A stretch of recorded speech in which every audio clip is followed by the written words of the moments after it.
Joshua Chapter 1.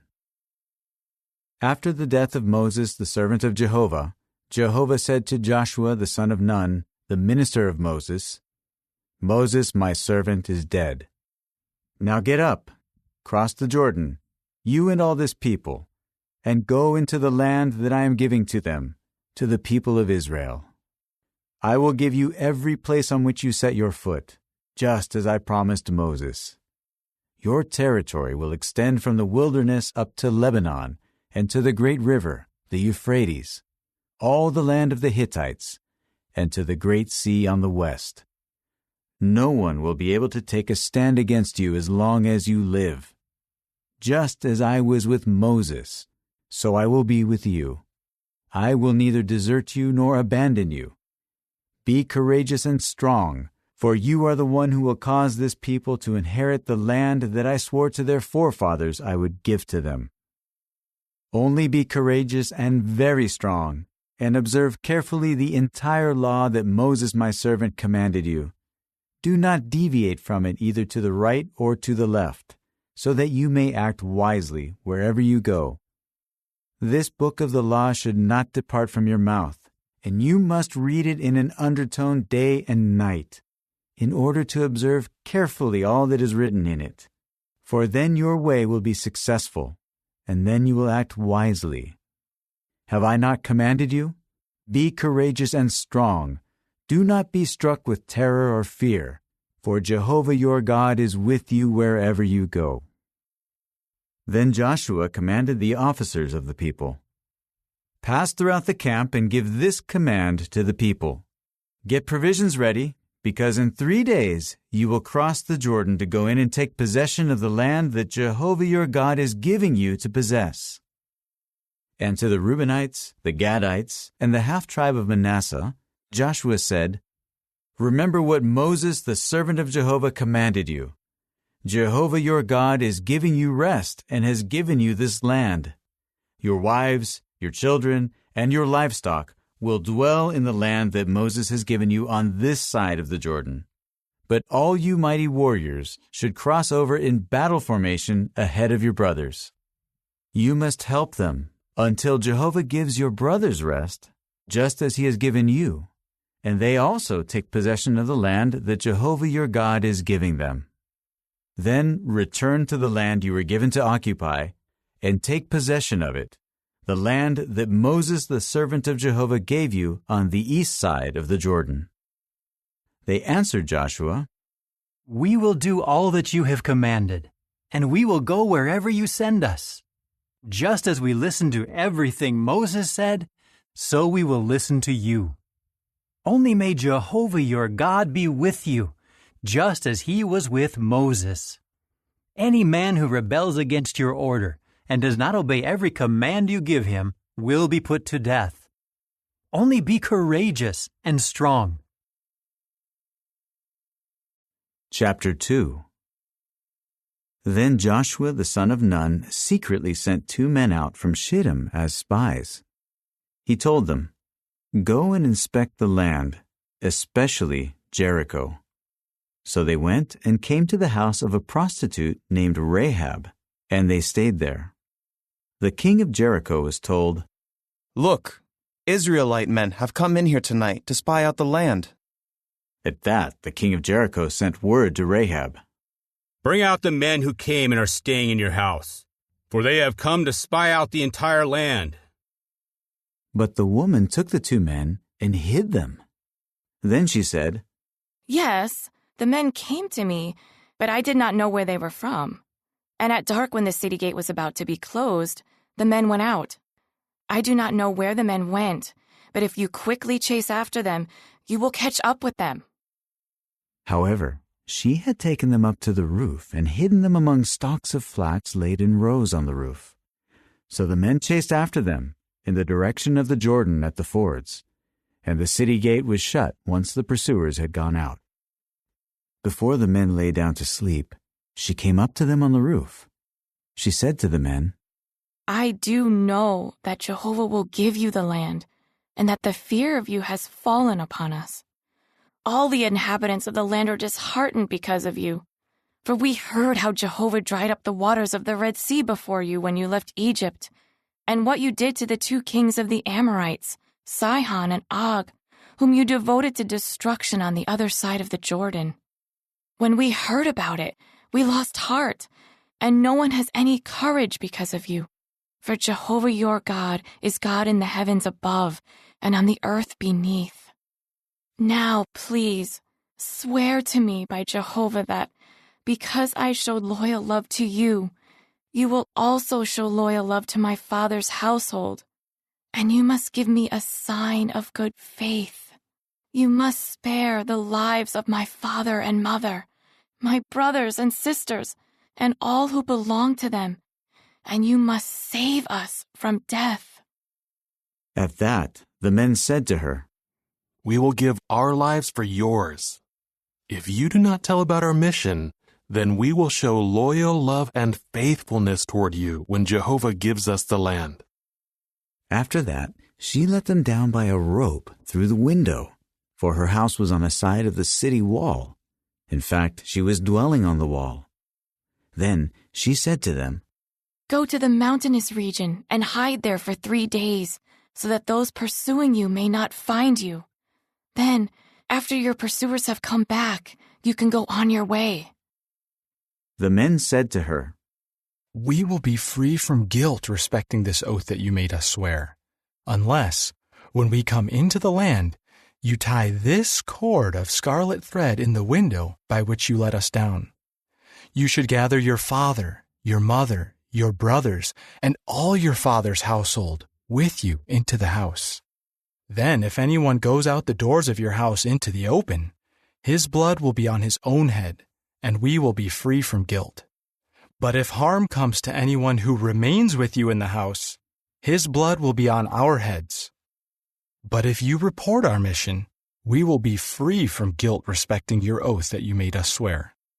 She replied, "Let it be according to your words." With that she sent them off, and they went their way. Afterward she tied the scarlet cord in the window. So they left and went to the mountainous region and stayed there for 3 days, until the pursuers returned. The pursuers had been looking for them on every road, but did not find them. The 2 men then descended from the mountainous region and crossed the river and came to Joshua the son of Nun. They related to him all the things that had happened to them. Then they said to Joshua, "Jehovah has handed over the entire land to us. In fact, all the inhabitants of the land are disheartened because of us."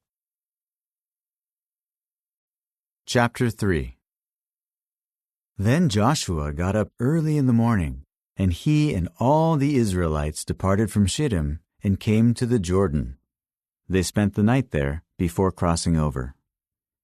After 3 days, the officers passed throughout the camp and commanded the people, "As soon as you see the Ark of the Covenant of Jehovah your God being carried by the Levitical priests, you should depart from your place and follow it. But keep a distance of about 2,000 cubits from it. Do not come any nearer to it, so that you may know which is the way to go, for you have not traveled on this way before." Joshua now said to the people, "Sanctify yourselves, for tomorrow Jehovah will do wonderful things among you." Then Joshua said to the priests, "Take up the Ark of the Covenant and pass ahead of the people." So they took up the Ark of the Covenant and went ahead of the people. Then Jehovah said to Joshua, "This day I will start to exalt you in the eyes of all Israel, so that they may know that I will be with you just as I was with Moses. You should give this command to the priests carrying the Ark of the Covenant. When you reach the edge of the waters of the Jordan, you should stand still in the Jordan." And Joshua said to the Israelites, "Come here and listen to the words of Jehovah your God." Joshua then said, "By this you will know that a living God is among you, and that he will without fail drive away from before you the Canaanites, the Hittites, the Hivites, the Perizzites, the Girgashites, the Amorites, and the Jebusites. Look, the Ark of the Covenant of the Lord of the whole earth is passing ahead of you into the Jordan. Now take 12 men from the tribes of Israel, 1 man for each tribe, and as soon as the soles of the feet of the priests carrying the ark of Jehovah, the Lord of the whole earth, touch the waters of the Jordan flowing from upstream will be halted, and they will stand still like a dam. So when the people departed from their tents just before crossing the Jordan, the priests carrying the ark of the covenant went ahead of the people. As soon as the carriers of the ark reached the Jordan, and the priests carrying the ark dipped their feet into the edge of the waters, now the Jordan overflows its banks all the days of harvest, the waters flowing from upstream stood still. They rose up like a dam very far away at Adam, the city near Zarethan, while the waters descending toward the Sea of the Arabah, the Salt Sea, drained away. They were halted, and the people crossed over opposite Jericho.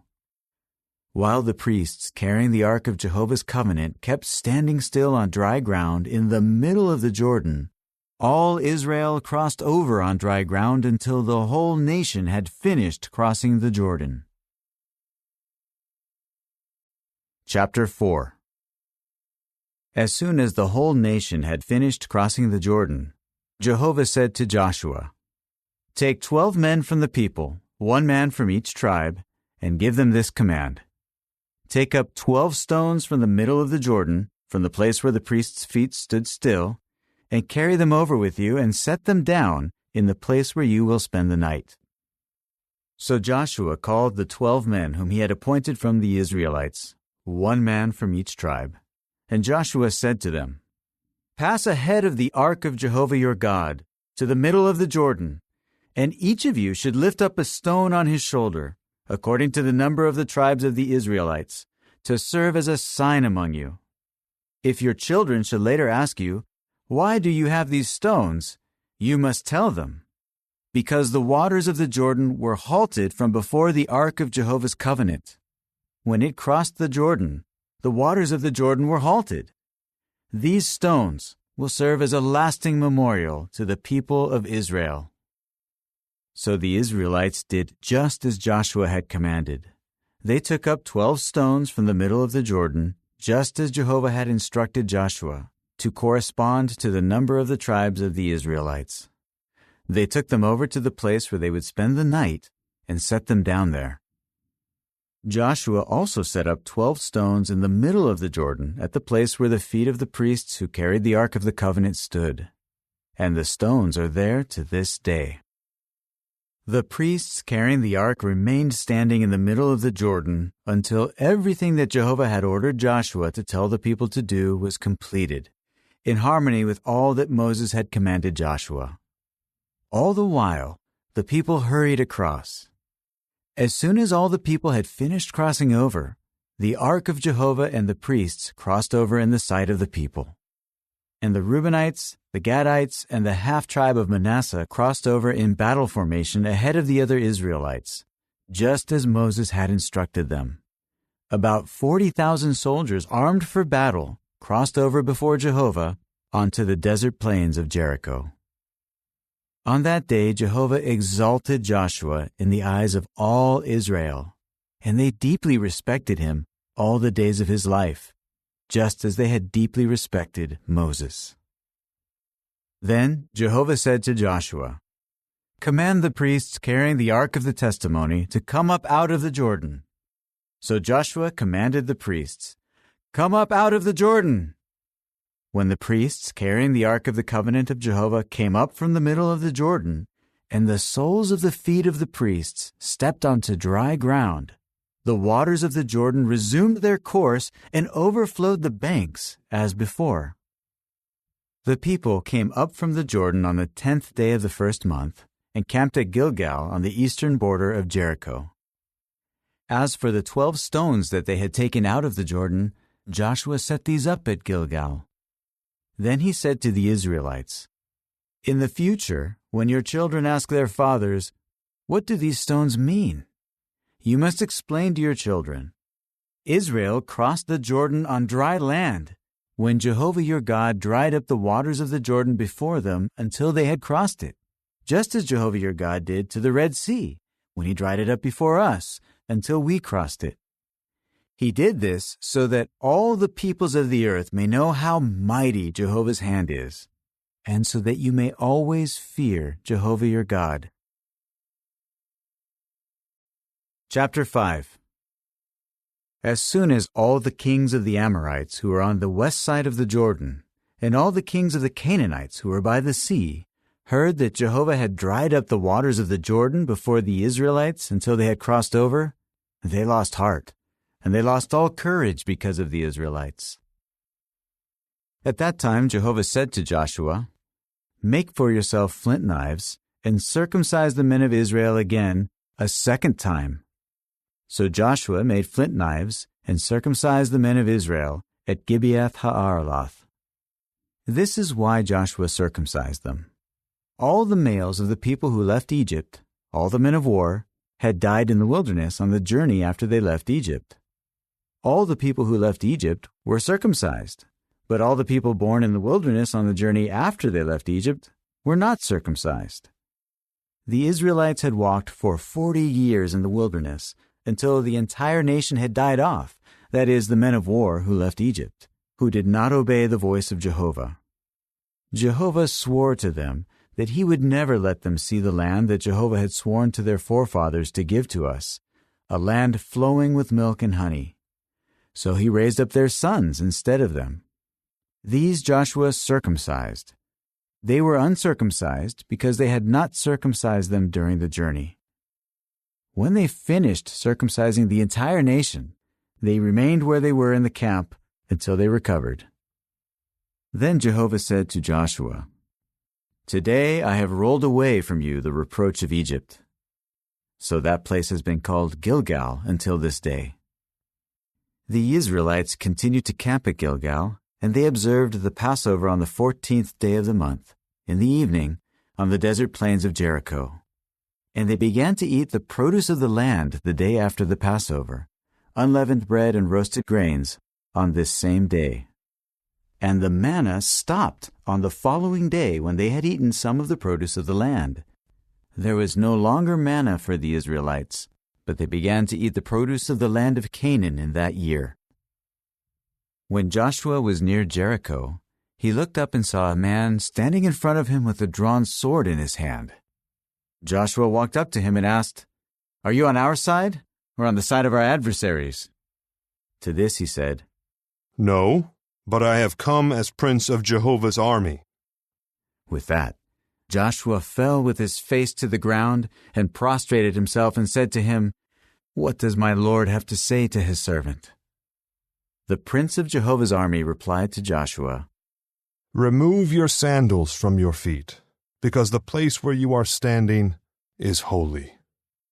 At once, Joshua did so. Chapter 6. Now Jericho was tightly shut up because of the Israelites. No one was leaving, and no one was entering. Jehovah then said to Joshua, "See, I have handed over to you Jericho and its king and its mighty warriors.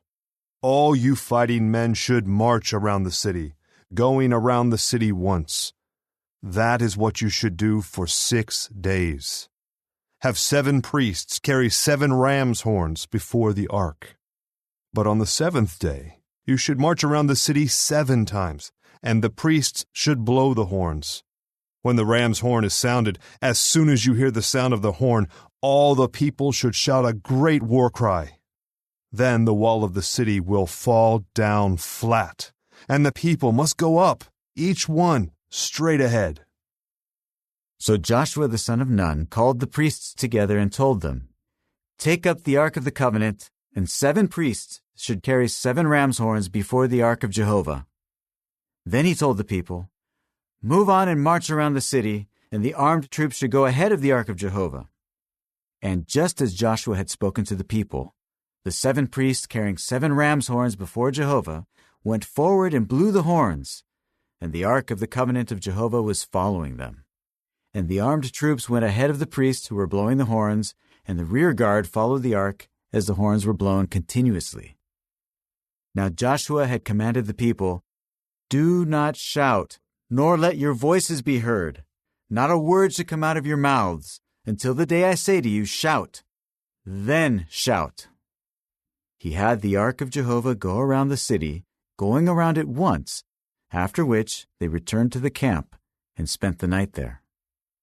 The next morning Joshua got up early, and the priests took up the ark of Jehovah, and 7 priests carrying 7 ram's horns walked before the ark of Jehovah, continuously blowing the horns. The armed troops were walking ahead of them, while the rear guard was following the ark of Jehovah, as the horns were blown continuously. They marched around the city on the second day once, after which they returned to the camp. That was what they did for 6 days. On the 7th day they got up early as soon as the dawn broke, and they marched around the city in the same manner 7 times. It was only on that day that they marched around the city 7 times. And on the 7th time, the priests blew the horns, and Joshua told the people, "Shout, for Jehovah has given you the city. The city and everything in it is to be devoted to destruction. It all belongs to Jehovah. Only Rahab the prostitute may keep living, she and all who are with her in the house, because she hid the messengers we sent out.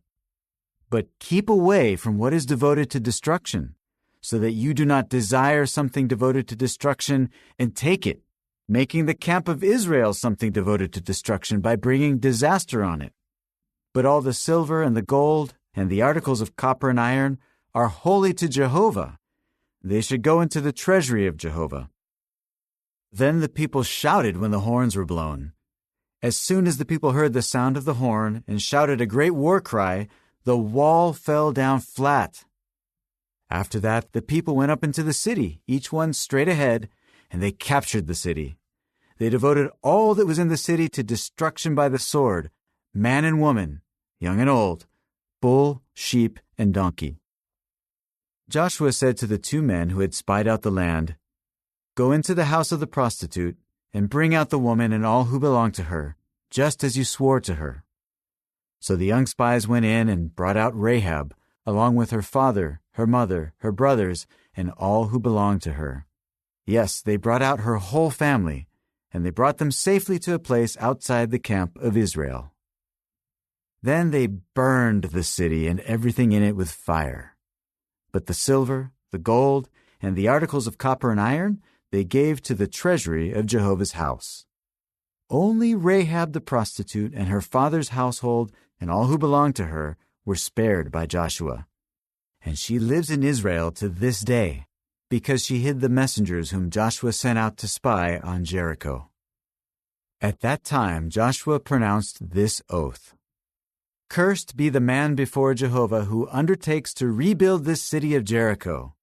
At the cost of his firstborn he will lay its foundation, and at the cost of his youngest he will put up its doors." So Jehovah was with Joshua, and his fame spread through all the earth. Chapter 7. But the Israelites were unfaithful with regard to what had been devoted to destruction. For Achan, son of Carmi, son of Zabdi, son of Zerah, of the tribe of Judah, took some of what was devoted to destruction. At this, Jehovah's anger blazed against the Israelites. Then Joshua sent men out from Jericho to Ai, which is close by Bethaven and east of Bethel, telling them, "Go up and spy on the land." So the men went up and spied on Ai. When they returned to Joshua, they told him, "Not all the people need to go up. About 2,000 or 3,000 men are enough to defeat Ai." "Do not tire out all the people by making them go, for there are only a few of them." So about 3,000 men went up there, but they had to flee from the men of Ai. The men of Ai struck down 36 men, and they pursued them from outside the city gate as far as Shebarim, and they continued striking them down on the descent. So the courage of the people melted and flowed away like water. At this Joshua ripped his garments and fell with his face to the ground before the ark of Jehovah until the evening, he and the elders of Israel, and they kept throwing dust on their heads.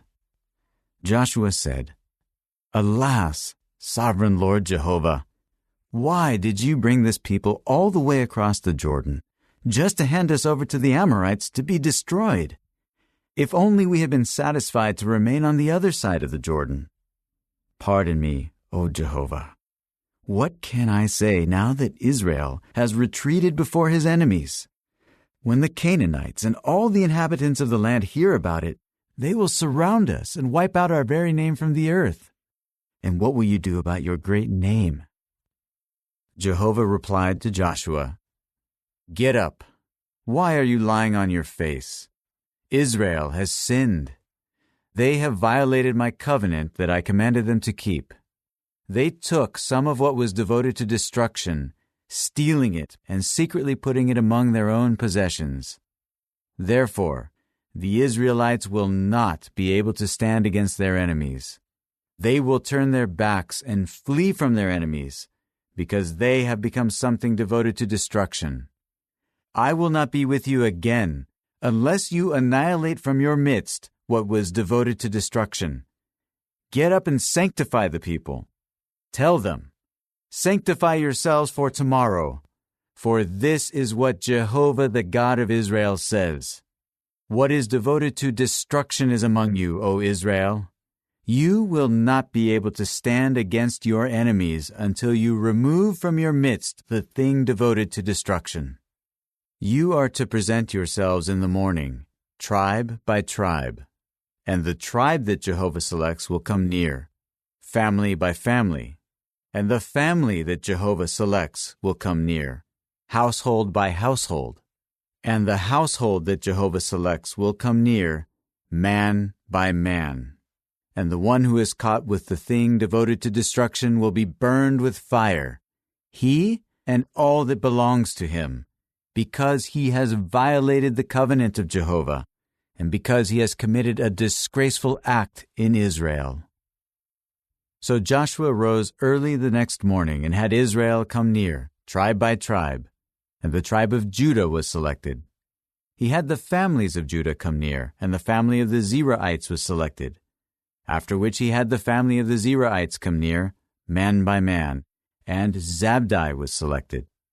Finally, he had the household of Zabdi come near, man by man, and Achan, son of Carmi, son of Zabdi, son of Zerah, of the tribe of Judah, was selected. Then Joshua said to Achan, "My son, please, honor Jehovah the God of Israel, and make confession to him. Tell me, please, what you have done. Do not hide it from me." Achan answered Joshua, "For a fact, I am the one who sinned against Jehovah, the God of Israel, and this is what I have done.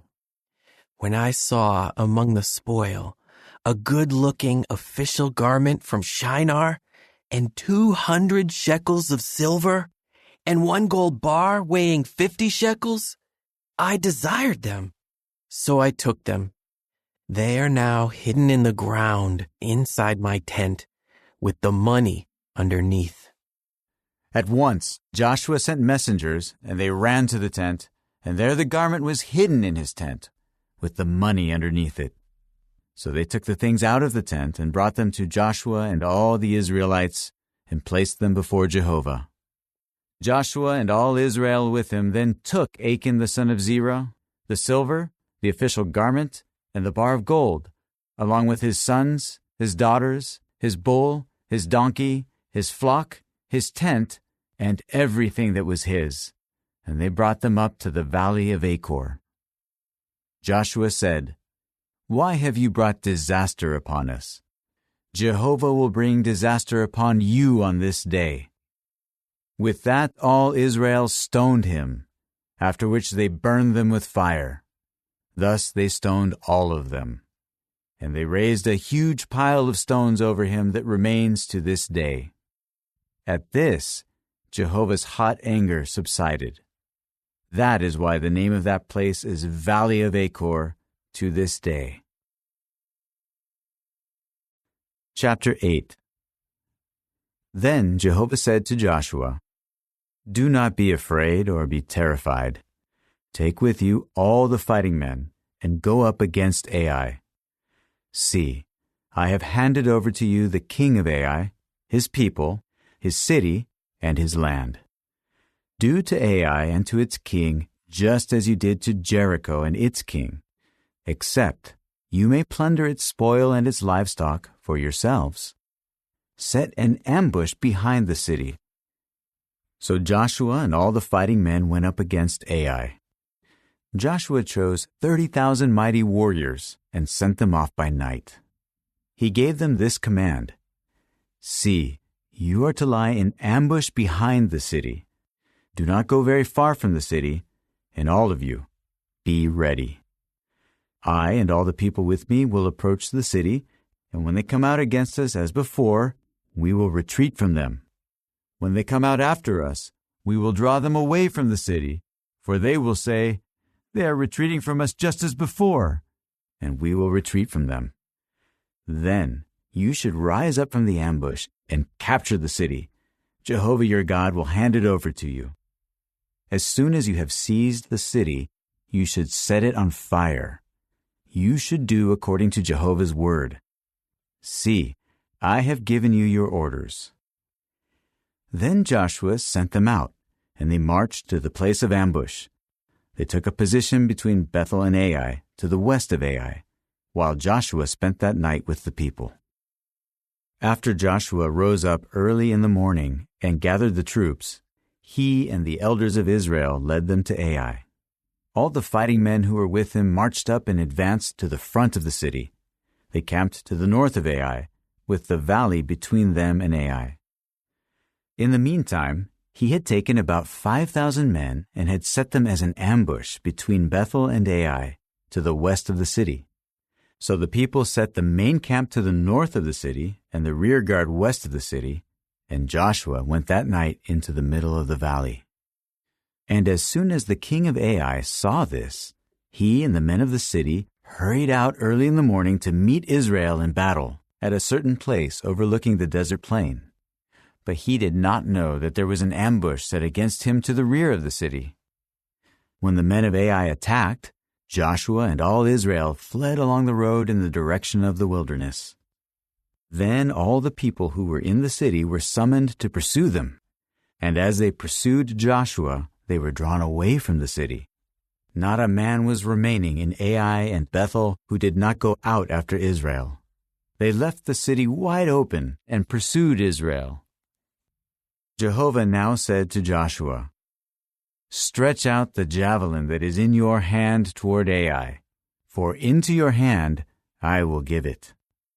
So Joshua stretched out the javelin that was in his hand toward the city. The moment he stretched out his hand, the ambush rose up quickly from its place and ran into the city and captured it. They immediately set the city on fire. When the men of Ai turned around, they saw the smoke of the city rising to the sky, and they had no strength to flee in any direction.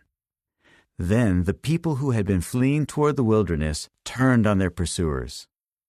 When Joshua and all Israel saw that the ambush had captured the city and saw the smoke of the city rising, they turned around and attacked the men of Ai. And the others came out of the city to meet them, so that the men of Ai were trapped in the middle, with some Israelites on this side and some on that side. And they struck them down until there was not one survivor or escapee remaining. But they caught the king of Ai alive and brought him before Joshua. After Israel finished killing all the inhabitants of Ai in the field, in the wilderness where they had pursued them, and every last one of them had fallen by the sword, then all Israel returned to Ai and struck it with the sword. All those who fell on that day, from man to woman, amounted to 12,000, all the people of Ai. Joshua did not draw back his hand with which he had stretched out the javelin until he had devoted all the inhabitants of Ai to destruction. However, Israel took the livestock and the spoil of that city for themselves, according to the orders that Jehovah had given to Joshua. Then Joshua burned Ai and reduced it to a permanent mound of ruins, as it remains to this day. He hung the king of Ai on a stake until the evening, and as the sun was about to set, Joshua gave the order to take his dead body down from the stake. Then they pitched it at the entrance of the city gate and raised up a great pile of stones over him, which is there to this day. It was then that Joshua built an altar on Mount Ebal to Jehovah the God of Israel, just as Moses the servant of Jehovah had commanded the Israelites, and as it is written in the book of the law of Moses, an altar of whole stones on which no iron tool has been wielded. On it they offered up burnt offerings to Jehovah, as well as communion sacrifices. Then he wrote there on the stones a copy of the law that Moses had written before the Israelites.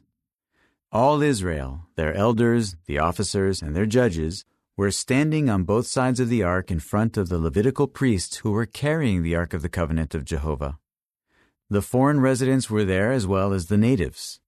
Half of them stood in front of Mount Gerizim, and the other half in front of Mount Ebal, just as Moses, the servant of Jehovah, had previously commanded, to bless the people of Israel. After this, he read aloud all the words of the law, the blessings and the curses, according to all that is written in the book of the law. There was not a word of all that Moses had commanded that Joshua did not read aloud in front of all the congregation of Israel, including the women and children and the foreign residents who were living among them. Chapter 9.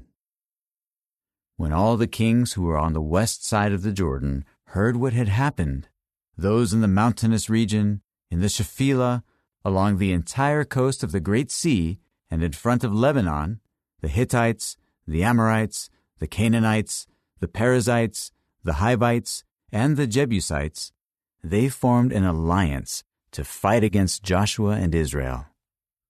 The inhabitants of Gibeon also heard what Joshua had done to Jericho and Ai. So they acted shrewdly and put provisions into worn-out sacks on their donkeys, along with worn-out wineskins that had burst and had been mended. They also had worn-out and patched sandals on their feet, and they were wearing worn-out garments. All the bread of their provisions was dry and crumbly. Then they went to Joshua at the camp at Gilgal and said to him and the men of Israel, "We have come from a distant land. Now make a covenant with us." But the men of Israel said to the Hivites, "Perhaps you are living near us, so how can we make a covenant with you?" They replied to Joshua, "We are your servants." Then Joshua said to them, "Who are you, and where do you come from?" At this they said to him, "Your servants have come from a very distant land out of regard for the name of Jehovah your God, because we have heard about his fame and about all he did in Egypt, and about all he did to the 2 kings of the Amorites who were on the other side of the Jordan, King Sihon of Heshbon and King Og of Bashan, who was in Ashtaroth. So our elders and all the inhabitants of our land told us, 'Take provisions with you for the journey and go to meet them. Tell them, we will be your servants. Now make a covenant with us.' This bread that we took as our provisions was still hot on the day we left our houses to come here to you. Now you can see it is dry and crumbly. And these wineskins were new when we filled them, but now they have burst. And our garments and sandals have worn out because of the great length of the journey." At that the men took some of their provisions, but they did not inquire of Jehovah. So Joshua made peace with them and made a covenant with them to let them live, and that is what the chieftains of the assembly swore to them in an oath. At the end of 3 days, after they made a covenant with them, they heard that they lived nearby, in their vicinity. Then the Israelites set out and came to their cities on the 3rd day. Their cities were Gibeon, Kephirah, Beeroth, and Kiriath Jearim. But the Israelites did not attack them, because the chieftains of the assembly had sworn an oath to them by Jehovah the God of Israel. So all the assembly began to murmur against the chieftains. At this all the chieftains said to the entire assembly, "Since we swore an oath to them by Jehovah the God of Israel, we are not allowed to hurt them. This is what we will do. We will let them live, so that there is no indignation against us because of the oath that we swore to them. And the chieftains added, Let them live, but let them become gatherers of wood and drawers of water for all the assembly. This is what the chieftains promised them. Joshua now called them and said to them, Why did you trick us by saying, We are from a place very far away from you, when you really live right among us? From now on you are cursed, and you will always occupy a slave's position as gatherers of wood and drawers of water for the house of my God. They answered Joshua, It was because your servants were plainly told that Jehovah your God had commanded Moses his servant to give you all the land, and to annihilate all its inhabitants from before you. So we were afraid for our lives because of you, and that is why we did this. Now we are at your mercy. Do to us whatever you think is good and right. And that is what he did with them. He saved them from the hands of the Israelites, and they did not kill them. But that day Joshua made them gatherers of wood and drawers of water for the assembly and for Jehovah's altar, at the place that he should choose, and they remain so to this day. Chapter 10. As soon as King Adonizedek of Jerusalem heard that Joshua had captured Ai and devoted it to destruction, doing to Ai and its king just as he had done to Jericho and its king, and how the inhabitants of Gibeon had made peace with Israel and remained among them, he was greatly alarmed, because Gibeon was a great city, like one of the royal cities. It was greater than Ai, and all its men were warriors. So Adonizedek, king of Jerusalem, sent this message to Hohem king of Hebron, Piram king of Jarmuth, Japhiah king of Lachish, and Debir king of Eglon. Come to my aid, and let us attack Gibeon, because it has made peace with Joshua and the Israelites. At this, the 5 kings of the Amorites, the king of Jerusalem, the king of Hebron, the king of Jarmuth, the king of Lachish, and the king of Eglon, gathered together along with their armies, and they marched on and encamped against Gibeon to fight against it. Then the men of Gibeon sent word to Joshua at the camp at Gilgal. Do not forsake your slaves. Come quickly, rescue us and help us. All the kings of the Amorites from the mountainous region have gathered against us. So Joshua went up from Gilgal with all the fighting men and the mighty warriors. Jehovah then said to Joshua, Do not be afraid of them, for I have handed them over to you. Not one of them will be able to stand against you. Joshua came against them by surprise after marching all night long from Gilgal. Jehovah threw them into confusion before Israel, and they inflicted a great slaughter on them at Gibeon, pursuing them by way of the ascent of Beth-horon, and striking them down as far as Azekah and Makkedah. While they were fleeing from Israel and were on the descent of Beth-horon, Jehovah hurled great hailstones from the sky on them as far as Azekah, and they perished. In fact, more died from the hail than from the sword of the Israelites. It was then, on the day that Jehovah routed the Amorites before the eyes of the Israelites, that Joshua said to Jehovah before Israel, Sun, stand still over Gibeon, and moon, over the valley of Aijalon.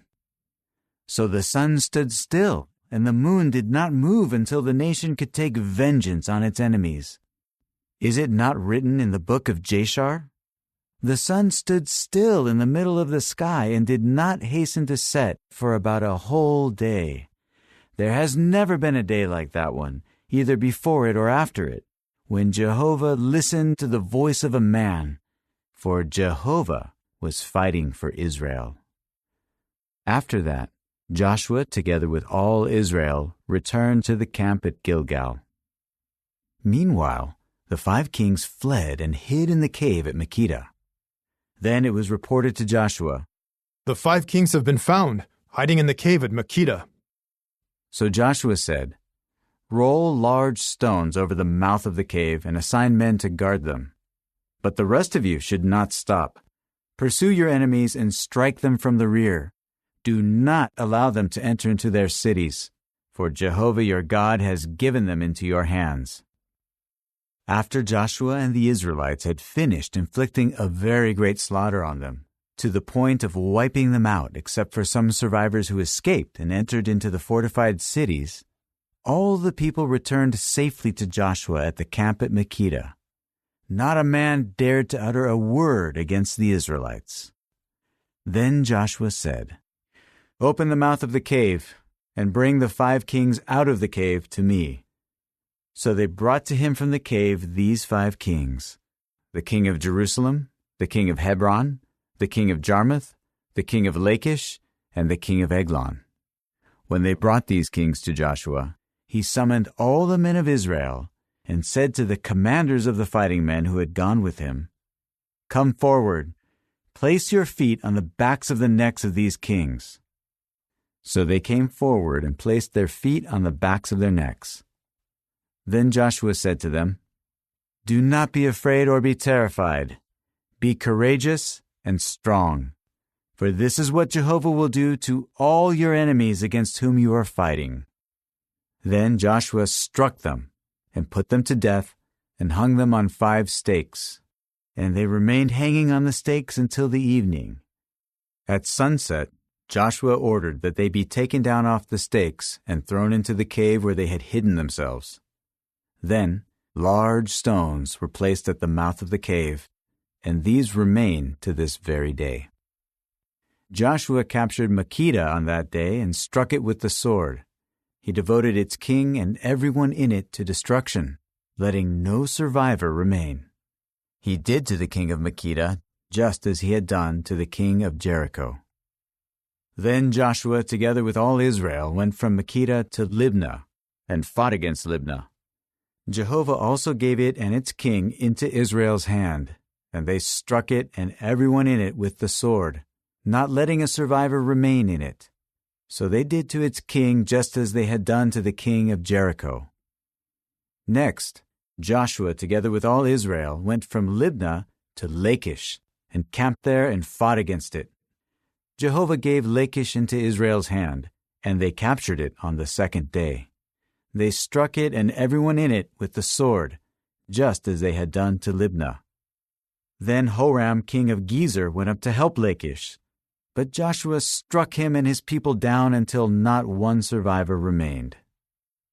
Then Joshua, together with all Israel, went from Lachish to Eglon, and camped there and fought against it.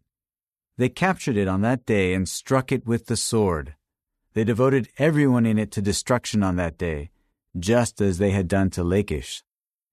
Then Joshua, together with all Israel, went up from Eglon to Hebron and fought against it.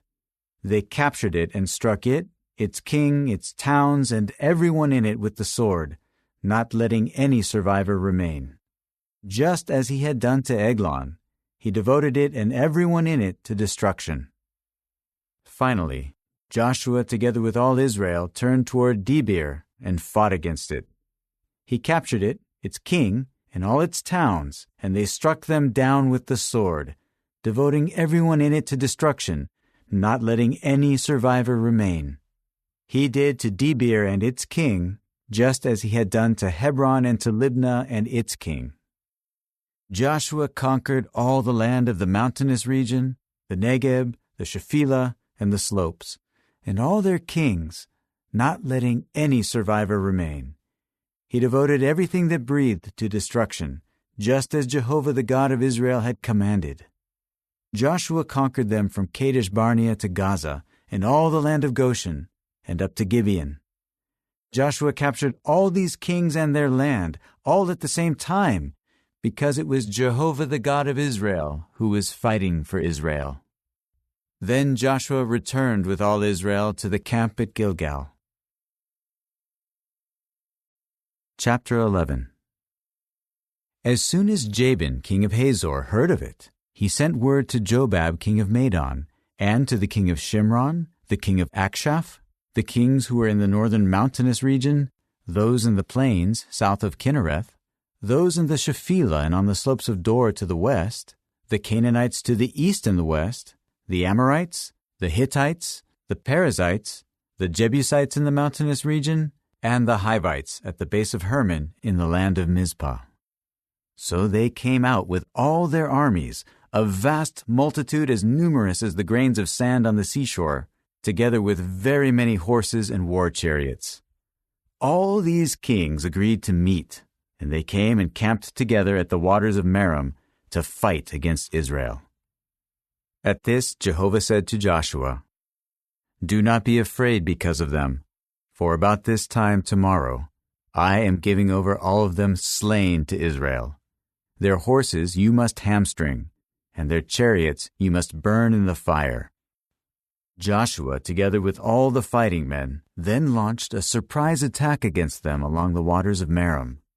Jehovah gave them into Israel's hand, and they defeated them and pursued them as far as Great Sidon and Misrephoth-Maim and the valley of Mizpah to the east, and they struck them down until no survivors remained. Joshua then did to them just as Jehovah had told him. He hamstrung their horses and burned their chariots in the fire. Moreover, Joshua then returned and captured Hazor and struck down its king with the sword, because Hazor had formerly been the head of all these kingdoms. They struck down everyone in it with the sword, devoting them to destruction. Not a breathing thing was left. Then he burned Hazor in the fire. Joshua captured all the cities of these kings and defeated all their kings with the sword. He devoted them to destruction, just as Moses, the servant of Jehovah, had commanded. However, Israel did not burn any of the cities that stood on their mounds except Hazor.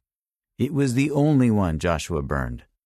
All the spoil of these cities and the livestock the Israelites plundered for themselves. But they struck every human with the sword until they had annihilated each one. They did not let anyone who breathed remain. Just as Jehovah had commanded Moses his servant, so Moses commanded Joshua, and so Joshua did. He left nothing undone of all that Jehovah had commanded Moses. Joshua conquered all this land, the mountainous region, all the Negeb, all the land of Goshen, the Shephelah, the Arabah, and the mountainous region of Israel and its Shephelah, from Mount Halak, which goes up to Seir, and as far as Baal-Gad in the valley of Lebanon at the base of Mount Hermon. And he captured all their kings and defeated them, putting them to death. Joshua waged war with all these kings for quite some time. There was no city that made peace with the Israelites except the Hivites inhabiting Gibeon. They conquered all the others by war. It was Jehovah who allowed their hearts to become stubborn so that they waged war against Israel, in order for him to devote them to destruction without any favorable consideration. They were to be annihilated, just as Jehovah had commanded Moses. At that time Joshua wiped out the Anakim from the mountainous region, from Hebron, Debir, Anab, and all the mountainous region of Judah and all the mountainous region of Israel. Joshua devoted them and their cities to destruction. There were no Anakim left in the land of the Israelites. They remained only in Gaza, in Gath, and in Ashdod. So Joshua took control of all the land, just as Jehovah had promised Moses. And then Joshua gave it as an inheritance to Israel by their shares to be divided among their tribes. And the land had rest from war. Chapter 12. Now these are the kings of the land whom the Israelites defeated, whose land they took possession of on the east side of the Jordan, from the Arnon valley up to Mount Hermon, and all the Arabah toward the east. King Sihon of the Amorites, who lived in Heshbon and ruled from Aroer, which was on the rim of the Arnon valley, and from the middle of the valley, and half of Gilead as far as the valley of Jabbok, the boundary of the Ammonites. He also ruled over the Arabah as far as the Sea of Kinnereth toward the east, and as far as the Sea of the Arabah, the Salt Sea, to the east in the direction of Beth-Jeshemoth, and toward the south under the slopes of Pisgah. Also the territory of King Og of Bashan, who was one of the last of the Rephaim, and who lived in Ashtaroth and Edrei, and ruled in Mount Hermon, in Salekah, and in all Bashan, as far as the boundary of the Geshurites and the Maacathites, and half of Gilead, to the territory of King Sihon of Heshbon. Moses, the servant of Jehovah, and the Israelites defeated them, after which Moses, the servant of Jehovah, gave their land as a possession to the Reubenites, the Gadites, and the half-tribe of Manasseh. These are the kings of the land whom Joshua and the Israelites defeated on the west side of the Jordan, from Baal-gad in the valley of Lebanon and as far as Mount Halak, which goes up to Seir, after which Joshua gave their land to the tribes of Israel as a possession by their shares, in the mountainous region, in the Shephelah, in the Arabah, on the slopes, in the wilderness, and in the Negeb, the land of the Hittites, the Amorites, the Canaanites, the Perizzites, the Hivites, and the Jebusites. The king of Jericho, 1. The king of Ai, which was beside Bethel, 1. The king of Jerusalem, 1. The king of Hebron, 1. The king of Jarmuth, 1. The king of Lachish, 1. The king of Eglon, 1. The king of Gezer, 1. The king of Debir, 1. The king of Geder, 1. The king of Hormah, 1. The king of Arad, 1. The king of Libnah, 1. The king of Adullam, 1. The king of Makkedah, 1. The king of Bethel, 1. The king of Tappuah, 1. The king of Hepher, 1. The king of Aphek, 1. The king of Lasharon, 1. The king of Madon, 1. The king of Hazor, 1. The king of Shimron-Meron, 1. The king of Akshaph, 1.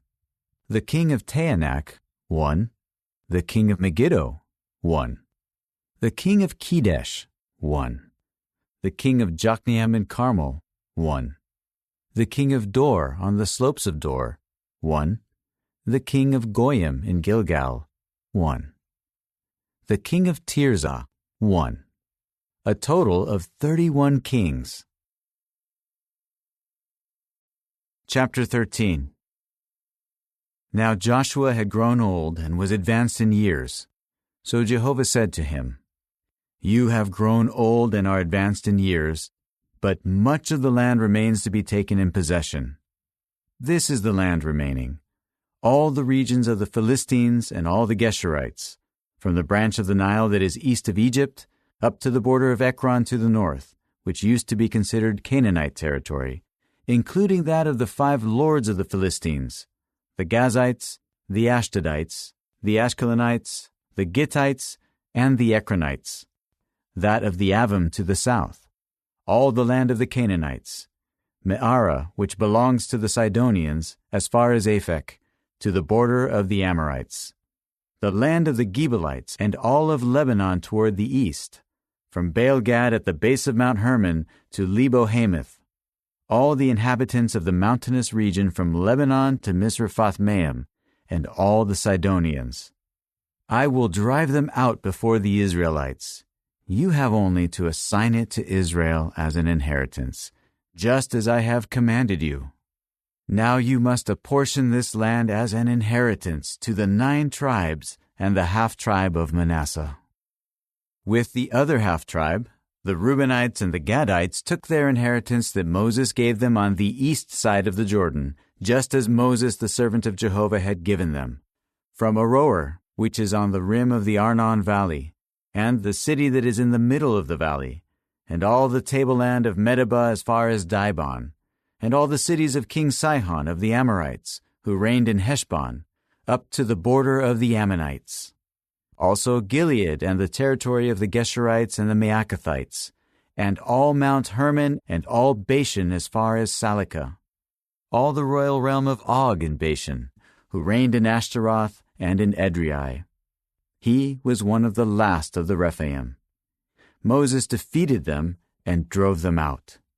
But the Israelites did not drive out the Geshurites and the Maacathites, for Gesher and Maacath live in the midst of Israel to this day. It was only to the tribe of the Levites that he did not give an inheritance, The offerings made by fire to Jehovah the God of Israel are their inheritance, just as he promised them. Then Moses gave an inheritance to the tribe of the Reubenites by their families, and their territory was from Aroer, which is on the rim of the Arnon Valley, and the city in the middle of the valley, and all the tableland by Medeba, Heshbon and all its towns on the tableland, Dibon, Bamoth Baal, Bethbaal Meon, Jahaz, Kedemoth, Mephaath, Kiriathaim, Sibmah, and Zereth Shahar on the mountain of the valley, Beth Peor, the slopes of Pisgah, Beth Jeshemoth, all the cities of the tableland, and all the royal realm of King Sihon of the Amorites, who reigned in Heshbon. Moses defeated him and the Midianite chieftains Evi, Rechem, Zur, Hur, and Reba, vassals of Sihon who were dwelling in the land. Balaam the son of Beor, the diviner, was one whom the Israelites killed with the sword, along with the rest who were slain. The boundary of the Reubenites was the Jordan, and this territory was the inheritance of the Reubenites by their families, with the cities and their settlements. Furthermore, Moses gave an inheritance to the tribe of Gad, the Gadites by their families, and their territory included Jazer and all the cities of Gilead and half of the land of the Ammonites, as far as Aroer, which faces Rabbah, and from Heshbon to Ramoth Mizpah and Betonim, and from Mahanaim to the border of Debir, and in the valley Beth-haram, Beth-nimrah, Succoth, and Zaphon, the rest of the royal realm of King Sihon of Heshbon, with the Jordan as the border from the lower end of the Sea of Kinnereth on the east side of the Jordan. This was the inheritance of the Gadites by their families, with the cities and their settlements.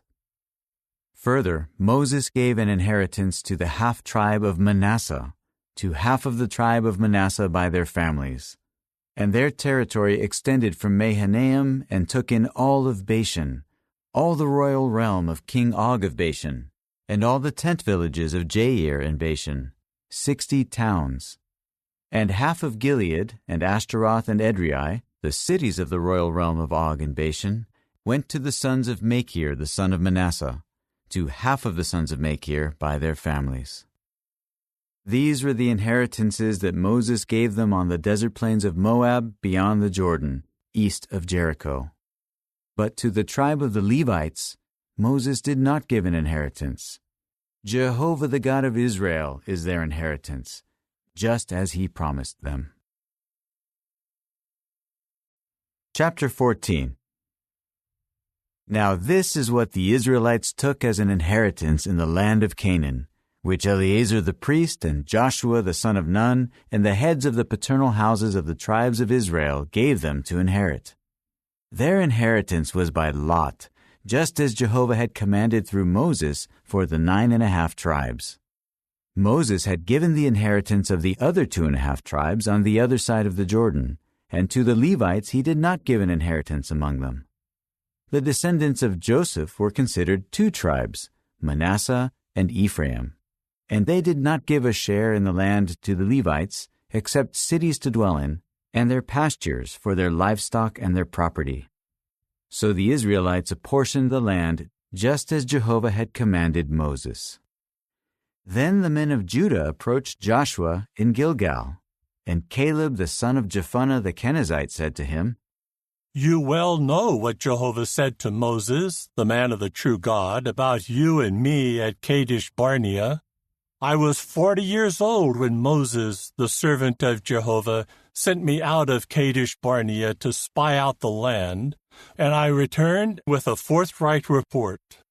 Although my brothers who went up with me caused the people to lose heart, I followed Jehovah my God wholeheartedly.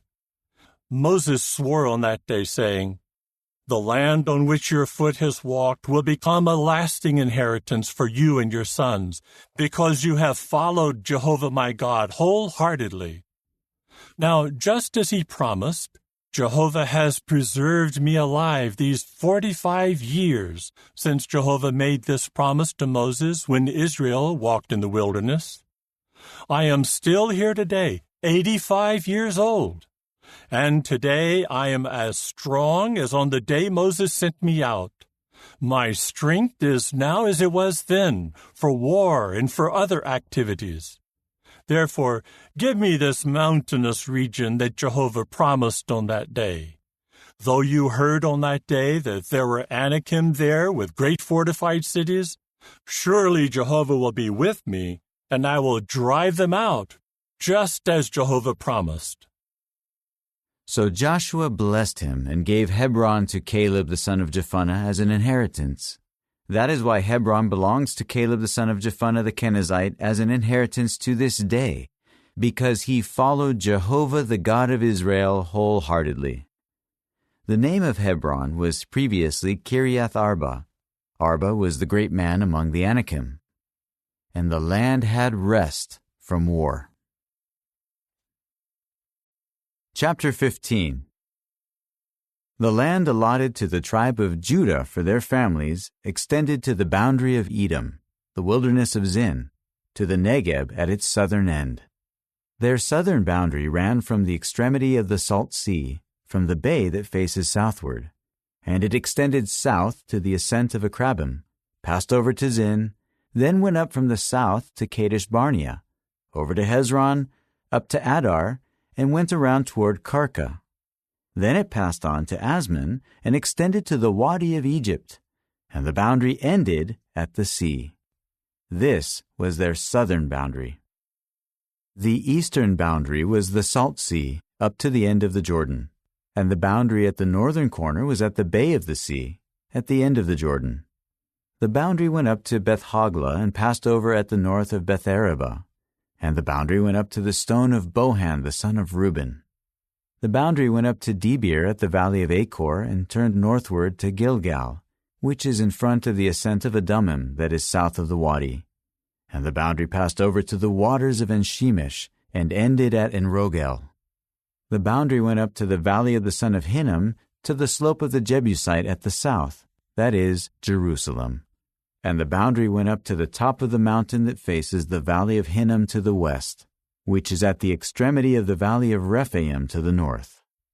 And the boundary was marked from the top of the mountain to the spring of the waters of Nephtoah, and extended to the cities of Mount Ephron.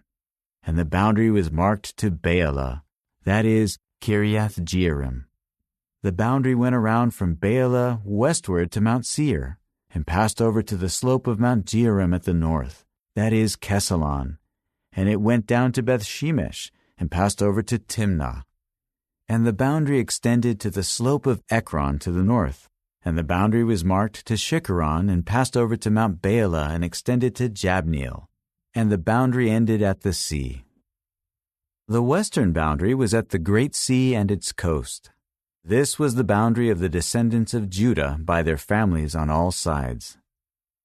And to Caleb the son of Jephunneh, he gave a share among the descendants of Judah at the order of Jehovah to Joshua, namely Kiriath Arba. Arba was the father of Anak, that is, Hebron. So Caleb drove out from there the 3 sons of Anak, Sheshai, Ahiman, and Talmai, descendants of Anak. Then he went up from there against the inhabitants of Debir. The name of Debir was previously Kiriath Sepher. Caleb then said, To the man who strikes Kiriath Sepher and captures it, I will give my daughter Achsah as a wife. And Othniel, the son of Kenaz, Caleb's brother, captured it. So he gave him his daughter Achsah as a wife. While she was going home, she urged him to ask her father for a field. Then she dismounted from her donkey. Caleb asked her, What do you want? She said, Please, grant me a blessing, for you have given me a piece of land in the south. Give me also Galath-Maim. So he gave her Upper Galath and Lower Galath. This was the inheritance of the tribe of Judah by their families. The cities at the extremity of the tribe of Judah toward the boundary of Edom in the south were Kabzeel, Eder, Jagur, Kainah, Dimona, Adada, Kedesh, Hazor, Ithnan, Ziph, Telam, Bealoth, Hazor Hadadah, and Kiriath Hezron, that is, Hazor, Amam, Shema, Moleda, Hazar Gaddah, Heshmon, Beth Pelet, Hazar Shual, Beersheba, Biziothia, Baalah, Iam, Ezem, Eltolad, Kizel, Hormah, Ziklag, Madmannah, Sansannah, Lebaoth, Shilhim, Ain, and Rimmon, a total of 29 cities together with their settlements. In the Shephelah there were Eshtaol, Zorah, Ashna, Zanoah, En-Gannim, Tappuah, Enam, Jarmuth, Adullam, Soko, Azekah, Shearaim, Adithaim, and Gedera and Gederothaim, 14 cities and their settlements. Zenan, Hadashah, Migdalgad, Dilean, Mizpah, Joktheel, Lachish, Bozkath, Eglon, Kabon, Lamam, Kitlish, Gederoth, Beth-Dagon, Naamah, and Makkedah, 16 cities and their settlements. Libnah, Ether, Ashan, Iftah, Ashna, Nezib, Keilah, Akzib, and Mareshah, 9 cities and their settlements. Ekron and its dependent towns and its settlements, from Ekron westward, all that is alongside Ashdod and their settlements. Ashdod, its dependent towns and its settlements. Gaza, its dependent towns and its settlements, down to the Wadi of Egypt, the Great Sea, and the adjacent region. And in the mountainous region, Shamir, Jatir, Soko, Dana, Kiriath Sana, that is Debir, Anab, Eshtemoh, Anim, Goshen, Holon, and Gilo, 11 cities and their settlements. Arab, Duma, Eshan, Janim, Beth Tappuah, Aphekah, Humta, Kiriath Arba, that is Hebron, and Zior, 9 cities and their settlements. Maon, Carmel, Ziph, Juttah, Jezreel, Jokdeam, Zanoah, Cain, Gibeah, and Timnah, 10 cities and their settlements. Halhul, Beth-Zur, Gedor, Maarath, Beth-Anath, and Eltekon, 6 cities and their settlements. Kiriath Baal, that is, Kiriath Jearim, and Rabbah, 2 cities and their settlements. In the wilderness, Beth Arabah, Middin, Sekekah, Nibshan, the city of salt, and En-Gedi, 6 cities and their settlements. As for the Jebusites who were dwelling in Jerusalem, the men of Judah were not able to drive them away. So the Jebusites continue dwelling with the people of Judah in Jerusalem to this day. Chapter 16. And the land that fell by lot to the descendants of Joseph was from the Jordan at Jericho to the waters east of Jericho, through the wilderness going up from Jericho into the mountainous region of Bethel. It extended from Bethel belonging to Luz and continued to the boundary of the Archites at Adaroth. Then it went down westward to the boundary of the Japhletites, as far as the boundary of lower Beth-horon and Gezer, and it ended at the sea. So Joseph's descendants, Manasseh and Ephraim, took possession of their land. The boundary of the descendants of Ephraim by their families was as follows.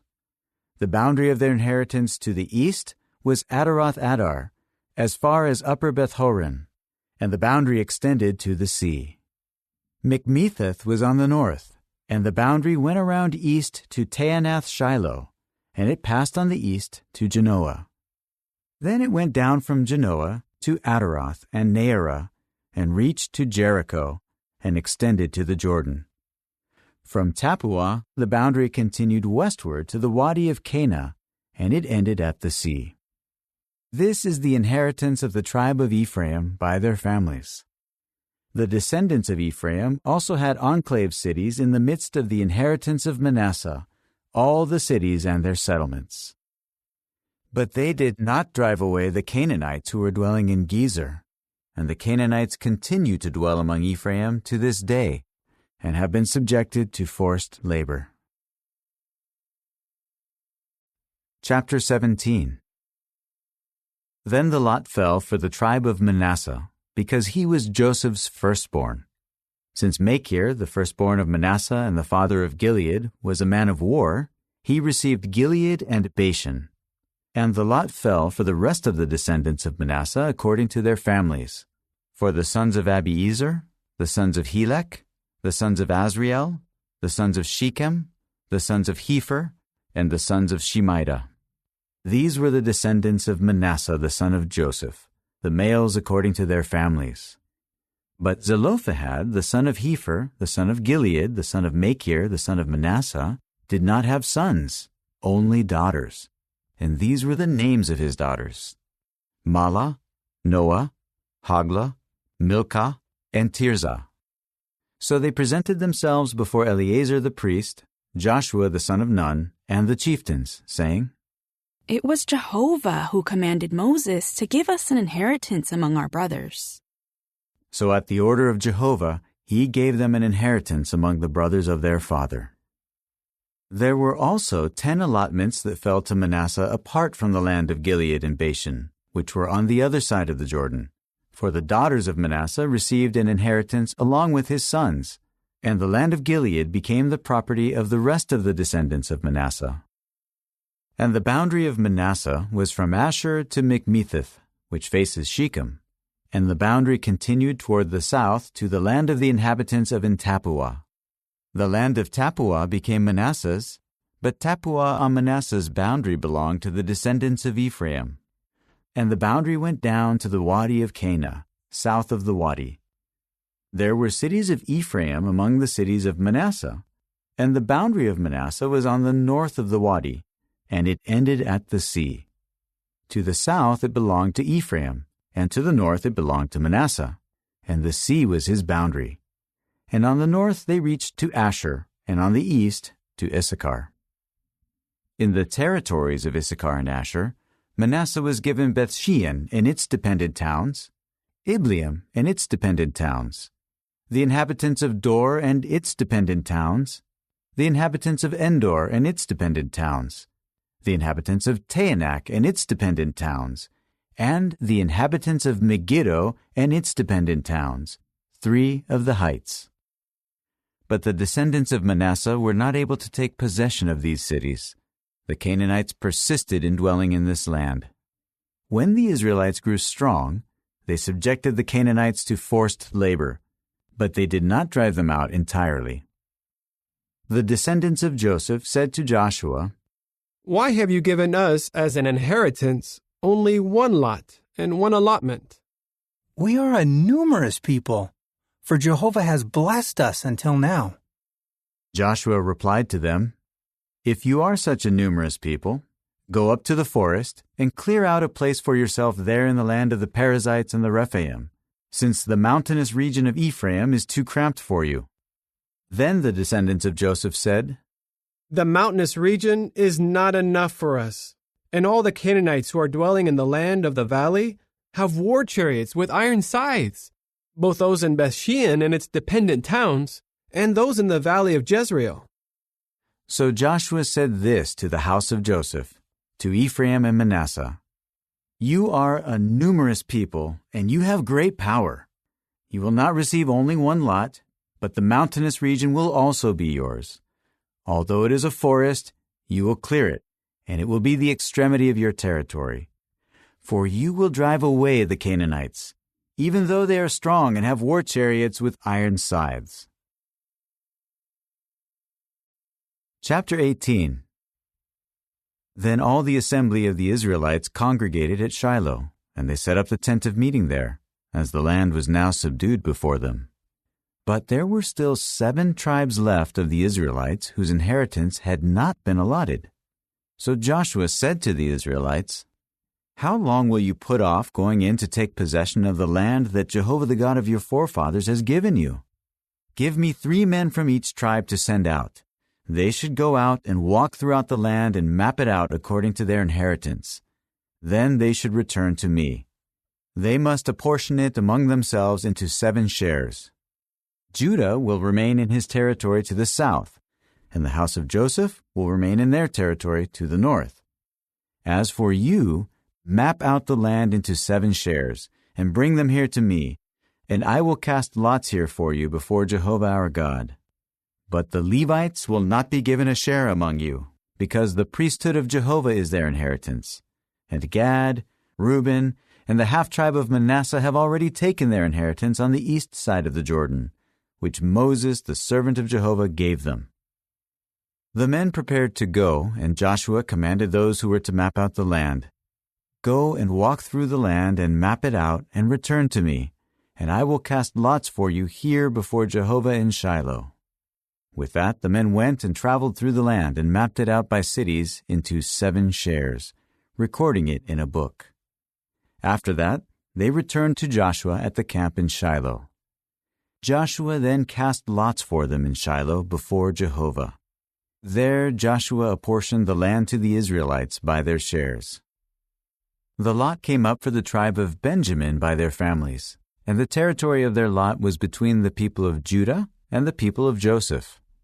On the north side, their boundary started at the Jordan, and the boundary went up to the slope of Jericho on the north and went up on the mountain westward, and it extended to the wilderness of Bethaven. And the boundary continued from there to Luz, at the southern slope of Luz, that is, Bethel. The boundary went down to Adaroth-Adar, on the mountain that is south of Lower Beth-horon. And the boundary was marked at the western side and went around toward the south, from the mountain that faces Beth-horon to the south. It ended at Kiriath-Baal, that is, Kiriath-Jearim, a city of Judah. This is the western side. The south side was from the extremity of Kiriath-Jearim, and the boundary extended westward. It went out to the spring of the waters of Nephtoah. The boundary went down to the extremity of the mountain that faces the valley of the son of Hinnom, which is in the valley of Rephaim to the north, and it went down to the valley of Hinnom, to the slope of the Jebusite on the south, and down to En-Rogel. And it was marked northward and extended to En-Shemesh, and then out to Geliloth, which is in front of the ascent of Adummim, and it went down to the stone of Bohan the son of Reuben. And it continued to the northern slope in front of the Arabah, and went down to the Arabah. And the boundary continued to the northern slope of Beth-Hoglah, and the boundary ended at the northern bay of the Salt Sea, at the southern end of the Jordan. This was the southern boundary. And the Jordan served as its boundary on the eastern side. This was the inheritance of the descendants of Benjamin by their families, according to its boundaries on all sides. And the cities of the tribe of Benjamin by their families were Jericho, Beth-Hoglah, Emek-Keziz, Beth-Arabah, Zemaraim, Bethel, Avim, Perah, Ophrah, Kephar-Ammonai, Ophni, and Geba, 12 cities and their settlements. Gibeon, Ramah, Beeroth, Mizpah, Kephirah, Moza, Rechem, Irpeel, Taralah, Zelah, Ha'elef, Jebusi, that is, Jerusalem, Gibeah, and Kiriath, 14 cities and their settlements. This was the inheritance of the descendants of Benjamin by their families. Chapter 19. Then the second lot came out for Simeon, for the tribe of Simeon by their families, and their inheritance was within the inheritance of Judah. Their inheritance was Beersheba with Sheba, Moladah, Hazar-Shual, Bela, Ezem, El-Tolad, Bethel, Hormah, Ziklag, Beth-Marcaboth, Hazar-Susa, Beth-Lebaoth, and Sharuin, 13 cities and their settlements. Ain, Rimmon, Ether, and Ashan, 4 cities and their settlements. and all the settlements that were around these cities as far as Baalath-beer, Ramah of the south. This was the inheritance of the tribe of Simeon by their families. The inheritance of the descendants of Simeon was taken out of the allotment of Judah, because the share of Judah was too large for them. So the descendants of Simeon received a possession within their inheritance. Next, the third lot came up for the descendants of Zebulun by their families, and the boundary of their inheritance went as far as Sarid. Their boundary went up westward to Mariel and reached to Dabbesheth, and then to the valley in front of Jokneam. And it went from Sarid eastward toward the sunrise, to the border of Kisloth-Tabor, and out to Daberath, and then up to Japhia. And from there it continued eastward toward the sunrise to Gath-Hepher, to Ethkazin, and out to Rimmon, and it extended to Neah. And the boundary went around it on the north to Hanathon, and it ended at the valley of Iftael, and Kattith, Nehalal, Shimron, Idalah, and Bethlehem, 12 cities and their settlements. This was the inheritance of the descendants of Zebulun by their families. These were the cities and their settlements. The fourth lot came out for Issachar, for the descendants of Issachar by their families, and their boundary was to Jezreel, Chesulloth, Shunem, Hapharaim, Shion, Anaharath, Rabbith, Kishion, Ebez, Remeth, Engannim, Enhatta, and Beth-Pazzez. And the boundary reached to Tabor and Shehazumah and Beth-Shemesh, and the end of their border was at the Jordan, 16 cities and their settlements. This was the inheritance of the tribe of Issachar by their families, the cities and their settlements. Then the fifth lot came out for the tribe of Asher by their families, and their boundary was Helkath, Halai, Beten, Akshaph, Elimelech, Amad, and Mishal. It reached westward to Carmel and to Shihor-Libnath, and it went back toward the east to Beth-Dagon, and reached to Zebulun and the valley of Iftael to the north, to Beth-Emek and Neiel, and it extended to Cabel on the left, and to Ebron, Rehob, Hammon, and Cana as far as Great Sidon.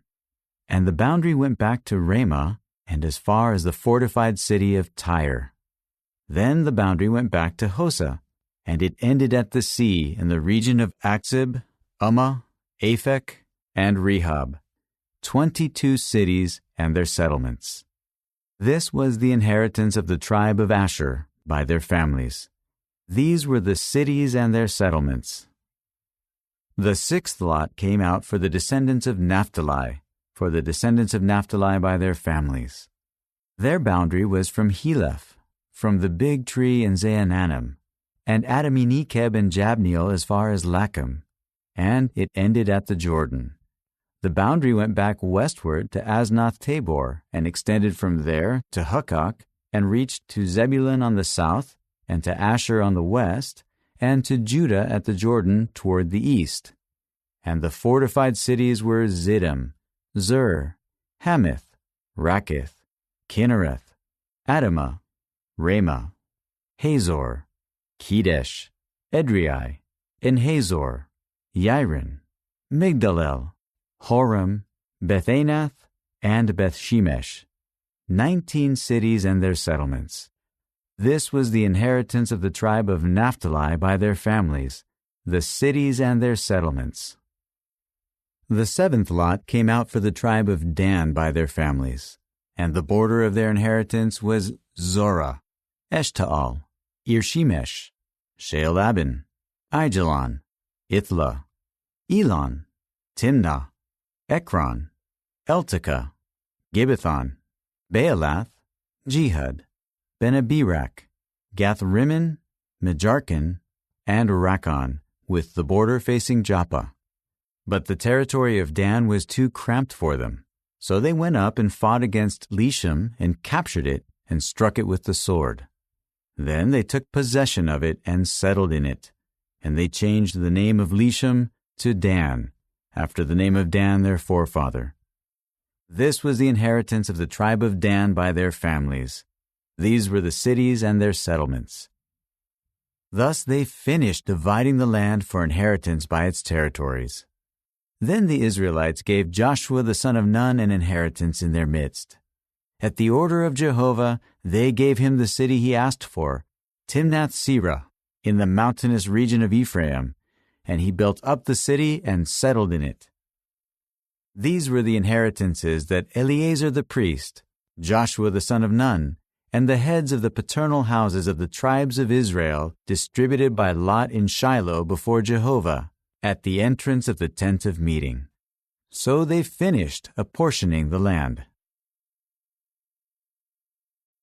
Chapter 20. Then Jehovah said to Joshua, "Tell the Israelites, select for yourselves the cities of refuge about which I spoke to you through Moses, so that the manslayer who unintentionally or accidentally kills someone may flee there, and they will serve as a refuge for you from the avenger of blood. He must flee to one of these cities and stand at the entrance of the city gate, and present his case in the hearing of the elders of that city. Then they must receive him into the city and give him a place, and he will live with them. If the avenger of blood chases after him, they should not surrender the manslayer into his hand, for he killed his fellow man accidentally, and he did not previously hate him. He must dwell in that city until he stands trial before the assembly, and remain there until the death of the high priest who is in office at that time. Then the manslayer may return to the city from which he fled, and he may enter his city and his house." So they gave a sacred status to Kedesh in Galilee, in the mountainous region of Naphtali, Shechem in the mountainous region of Ephraim, and Kiriath Arba, that is Hebron, in the mountainous region of Judah. In the region of the Jordan, east of Jericho, they selected Bezer in the wilderness on the tableland out of the tribe of Reuben, Ramoth in Gilead out of the tribe of Gad, and Golan in Bashan out of the tribe of Manasseh. These became the cities appointed for all the Israelites and for the foreign residents residing among them, so that anyone who unintentionally killed someone could flee there and not die by the hand of the avenger of blood, prior to standing trial before the assembly. Chapter 21. The heads of the paternal houses of the Levites now approached Eleazar the priest, Joshua the son of Nun, and the heads of the paternal houses of the tribes of Israel, and they spoke to them in Shiloh in the land of Canaan, saying, Jehovah through Moses commanded that we be given cities in which to dwell, along with their pastures for our livestock. So at the order of Jehovah, the Israelites gave the Levites these cities and their pastures out of their own inheritance. The lot came out for the families of the Kohathites, and the Levites who were descendants of Aaron the priest were given by lot 13 cities out of the tribe of Judah, the tribe of Simeon, and the tribe of Benjamin. And for the rest of the Kohathites, there were allotted 10 cities out of the families of the tribe of Ephraim, the tribe of Dan, and the half-tribe of Manasseh. And for the Gershonites, there were allotted 13 cities out of the families of the tribe of Issachar, the tribe of Asher, the tribe of Naphtali, and the half-tribe of Manasseh in Bashan. For the Merarites by their families, there were 12 cities out of the tribe of Reuben, the tribe of Gad, and the tribe of Zebulun. Thus the Israelites gave the Levites these cities and their pastures by lot, just as Jehovah had commanded through Moses. So from the tribe of Judah and the tribe of Simeon, they gave these cities here mentioned by name, and they were given to the sons of Aaron of the Kohathite families of the Levites, because they received the first lot. They gave them Kiriath Arba. Arba was the father of Anak, that is, Hebron, in the mountainous region of Judah, and its surrounding pastures. But the field of the city and its settlements they gave to Caleb the son of Jephunneh as his possession. And to the sons of Aaron the priest they gave the city of refuge for the manslayer, namely Hebron with its pastures, also Libnah with its pastures, Jattir with its pastures, Eshtemoa with its pastures, Holon with its pastures, Debir with its pastures, Ain with its pastures, Juttah with its pastures, and Beth Shemesh with its pastures, 9 cities out of these 2 tribes. And from the tribe of Benjamin, Gibeon with its pastures, Geba with its pastures, Anathoth with its pastures, and Almon with its pastures, 4 cities. All the cities given to the descendants of Aaron, the priests, were 13 cities with their pastures. And the rest of the Kohathite families among the Levites were given by lot cities from the tribe of Ephraim. They gave them the city of refuge for the manslayer, namely Shechem with its pastures in the mountainous region of Ephraim, Gezer with its pastures, Kibzaim with its pastures, and Beth-horon with its pastures, 4 cities. And from the tribe of Dan, Eltekeh with its pastures, Gibbethon with its pastures, Aijalon with its pastures, Gathrimmon with its pastures, 4 cities. And from the half-tribe of Manasseh, Taanach with its pastures, and Gathrimmon with its pastures, 2 cities. All the cities together with their pastures that the rest of the families of the Kohathites received were 10. And the Gershonites of the families of the Levites received from the half-tribe of Manasseh the city of refuge for the manslayer, namely Golan in Bashan with its pastures, and Beeshterah with its pastures, 2 cities. And from the tribe of Issachar, Kishion with its pastures, Daberath with its pastures, Jarmuth with its pastures, and Engannim with its pastures, 4 cities. And from the tribe of Asher, Mishal with its pastures, Abdon with its pastures, Helkath with its pastures, and Rehob with its pastures, 4 cities.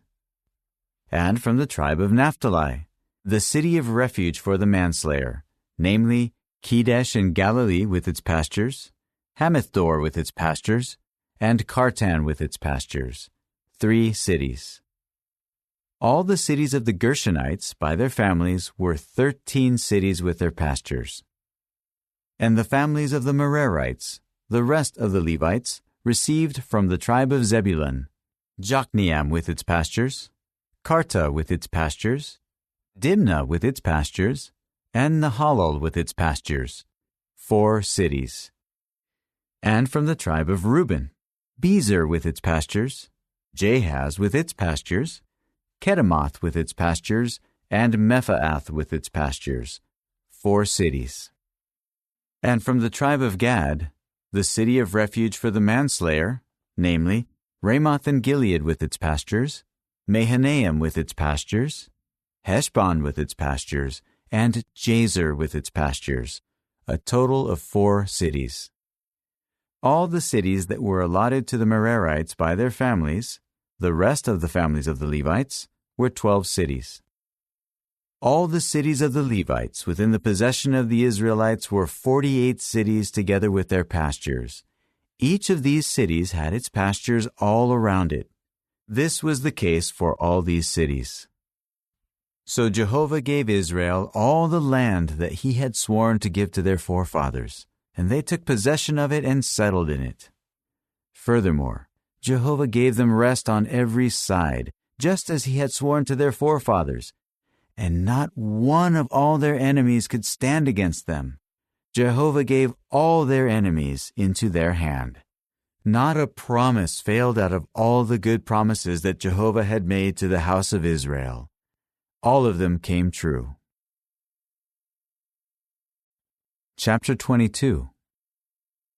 Then Joshua summoned the Reubenites, the Gadites, and the half-tribe of Manasseh, and said to them, "You have done all that Moses the servant of Jehovah commanded you, and you have obeyed my voice in all that I commanded you. You have not forsaken your brothers all this time, down to this day, and you have kept the obligation of the commandment of Jehovah your God.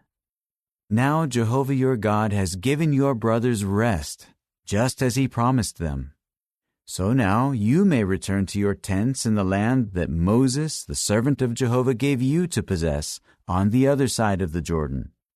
Only be very careful to carry out the commandment and the law that Moses the servant of Jehovah gave you, by loving Jehovah your God, by walking in all his ways, by keeping his commandments, by sticking to him, and by serving him with all your heart and with all your soul." Then Joshua blessed them and sent them away, and they went to their tents.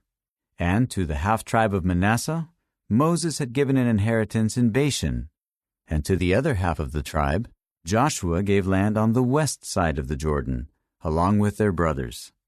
Moreover, when Joshua sent them away to their tents, he blessed them and said to them, "Return to your tents with many riches, with very much livestock, with silver and gold, copper and iron, and garments in very great quantity.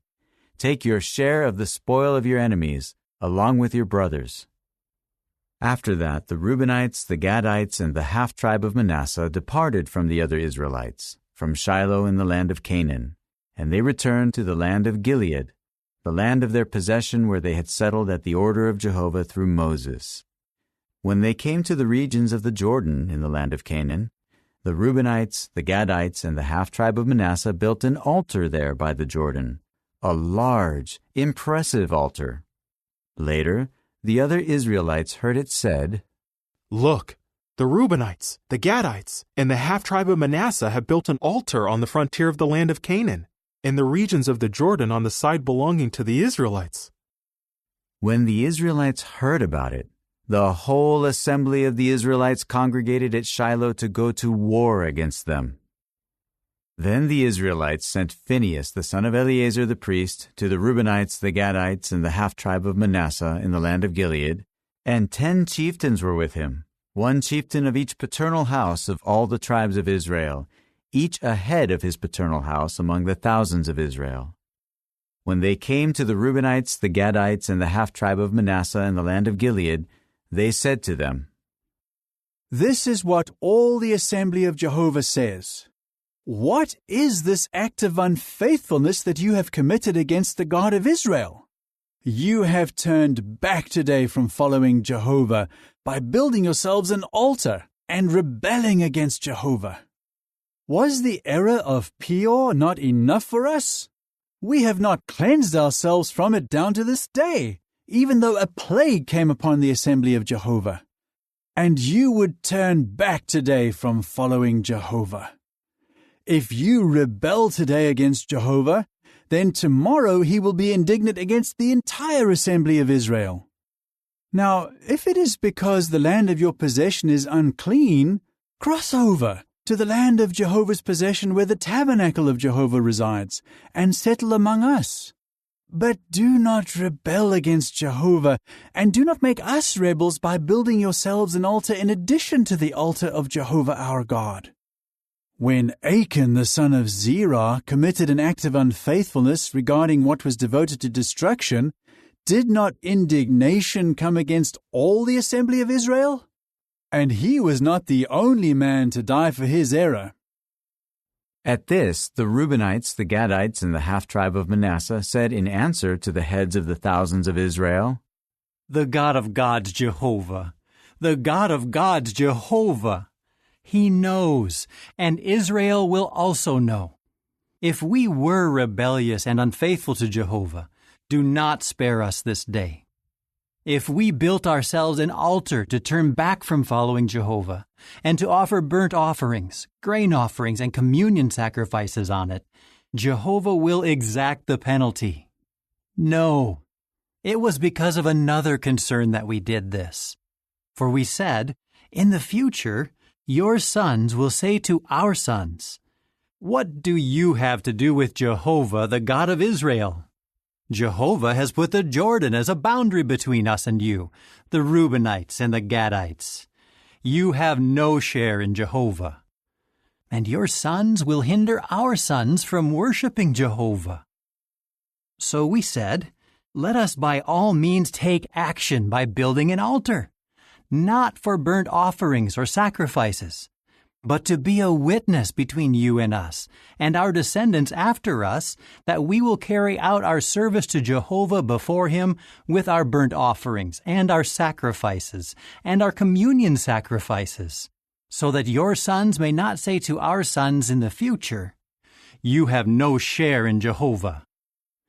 So we said, if they should say that to us and to our descendants in the future, we will then say, 'See the replica of Jehovah's altar that our forefathers made, not for burnt offerings or sacrifices, but to be a witness between you and us.' It is unthinkable for us to rebel against Jehovah and to turn back today from following Jehovah by building an altar for burnt offerings, grain offerings, and sacrifices other than the altar of Jehovah our God that is before his tabernacle."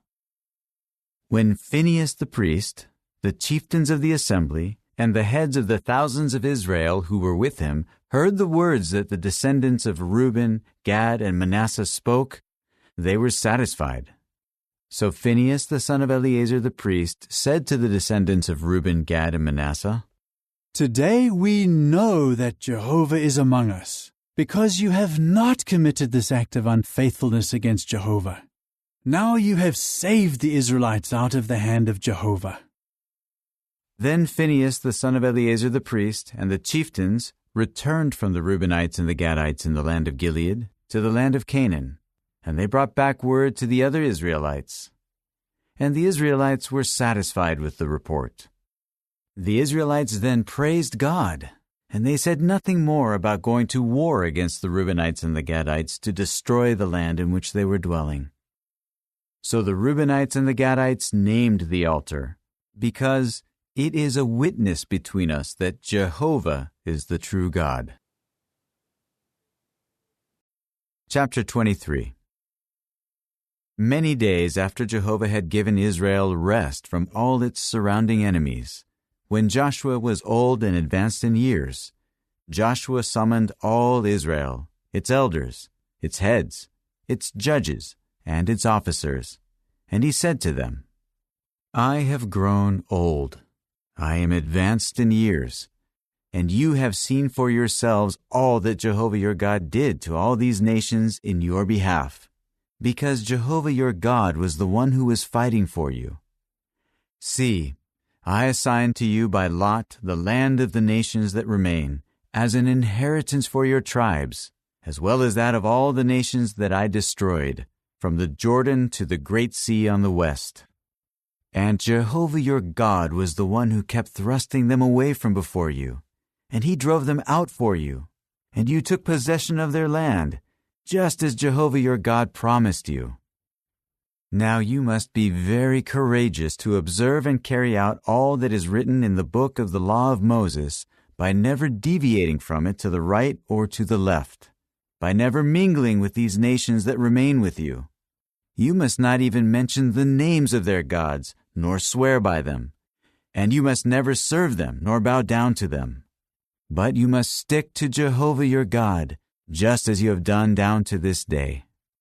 Jehovah will drive away great and mighty nations from before you, for not a man has been able to stand before you to this day. Just one man of you will chase 1,000, because Jehovah your God is fighting for you, just as he promised you. So be on guard constantly by loving Jehovah your God. But if you should turn back at all, and stick to what is left of these nations that remain with you, and you form marriage alliances with them, and associate with them, and they with you, you should know for sure that Jehovah your God will not continue to drive out these nations for you. They will become a trap and a snare and a scourge on your flanks, and thorns in your eyes, until you have perished from this good land that Jehovah your God has given you. Now look, I am about to die, and you well know with all your heart and with all your soul that not one word out of all the good promises that Jehovah your God has spoken to you has failed. They have all come true for you. Not one word of them has failed. But just as all the good promises that Jehovah your God has spoken to you have come upon you, so Jehovah will bring upon you all the calamity that he promised, and will annihilate you from this good land that Jehovah your God has given you. If you violate the covenant of Jehovah your God that he commanded you to keep, and if you go and serve other gods and bow down to them, then Jehovah's anger will blaze against you, and you will quickly perish from the good land that he has given you. Chapter 24. Joshua then assembled all the tribes of Israel together at Shechem, and summoned the elders of Israel, its heads, its judges, and its officers, and they stood before the true God. Joshua said to all the people, "This is what Jehovah the God of Israel says. It was on the other side of the river that your forefathers lived a long time ago, Terah the father of Abraham and the father of Nahor, and they used to serve other gods. In time I took your forefather Abraham from the other side of the river and had him walk through all the land of Canaan and made his offspring many. I gave him Isaac. Then to Isaac I gave Jacob and Esau. Later to Esau I gave Mount Seir as his possession, and Jacob and his sons went down to Egypt. I later sent Moses and Aaron, and I plagued Egypt with what I did among them. And then I brought you out. When I was bringing your fathers out of Egypt, and you came to the sea, the Egyptians were chasing after your fathers with war chariots and cavalrymen as far as the Red Sea. They began to cry out to Jehovah. So he placed a darkness between you and the Egyptians, and brought the sea over them and covered them, and your own eyes saw what I did in Egypt. Then you dwelled in the wilderness many years. And I brought you to the land of the Amorites, who were dwelling on the other side of the Jordan, and they fought against you. But I gave them into your hand so that you could take possession of their land, and I annihilated them from before you. Then Balak, son of Zippor, the king of Moab, rose up and fought against Israel. So he summoned Balaam, the son of Beor, to curse you. But I would not listen to Balaam. So he blessed you repeatedly, and I rescued you from his hand. Then you crossed the Jordan and came to Jericho. And the leaders of Jericho, the Amorites, the Perizzites, the Canaanites, the Hittites, the Girgashites, the Hivites, and the Jebusites fought against you, but I gave them into your hand. So I sent the feeling of dejection ahead of you, and it drove them out from before you, 2 kings of the Amorites.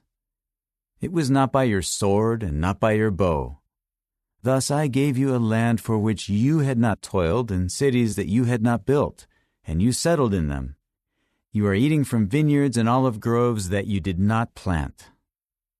Therefore, fear Jehovah and serve him with integrity and faithfulness, and remove the gods that your forefathers served on the other side of the river and in Egypt, and serve Jehovah. Now if it seems bad to you to serve Jehovah, choose for yourselves today whom you will serve, whether the gods that your forefathers served on the other side of the river, or the gods of the Amorites in whose land you are dwelling. But as for me and my household, we will serve Jehovah." At this the people answered, "It is unthinkable for us to abandon Jehovah and to serve other gods. It is Jehovah our God who brought us and our fathers up out of the land of Egypt, out of the house of slavery, and who performed these great signs before our eyes, and who kept guarding us the entire way in which we walked, and among all the peoples through whom we passed. Jehovah drove out all the peoples, including the Amorites, who lived in the land before us. Therefore we too will serve Jehovah, because he is our God." Then Joshua said to the people, "You are not able to serve Jehovah, for he is a holy God.